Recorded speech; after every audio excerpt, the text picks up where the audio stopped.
वाडा भिवंडी महामार्गावरील पुन्हा एकदा मोठा प्रकार समोर आला आहे। पुडसोडवली येथे एक ट्रक थेट गटारीत फुटल्याची धक्कादायक घटना घडली आहे। गेल्या 2 वर्षापासून सुरू असलेल्या मनोहर वाडा भिवंडी महामार्गाच्या काँक्रिटीकरणाच्या कामावर पुन्हा प्रश्नचिन्ह निर्माण झाले आहे।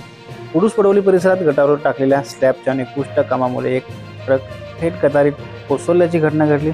स्थानिक नागरिकांच्या मते गटारीवरील स्लॅब कमकुवत दर्जाचे आहेत। कामात मोठ्या प्रमाणात निष्काळजीपणा केला जात आहे। या रस्त्याचे काम करणारी ईगल इन्फ्रास्ट्रक्चर कंपनी याआधीही अनेक वादात सापडली आहे। कारण ठिकठिकाणी रस्ता खोदून ठेवणे, कामात विलंब, तात्पुरती दुरुस्ती न करणे, वाहतुकी दरम्यान सुरक्षा उपायांचा अभाव, पावसाळा जवळ येत असताना रस्त्यावर मोठे खड्डे पडले आहेत। फक्त माती भरून तात्पुरता उपाय केला जातो, त्यामुळे धूळ उडून नागरिक त्रस्त झाले आहेत।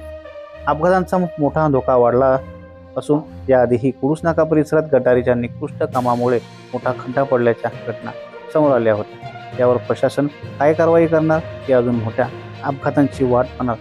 आपले मत नक्कीच कमेंट बॉक्समध्ये नक्की कळवा।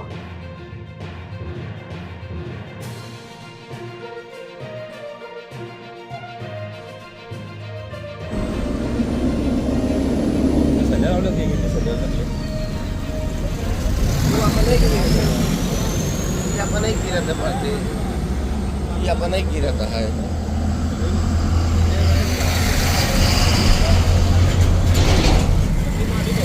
पानी जाना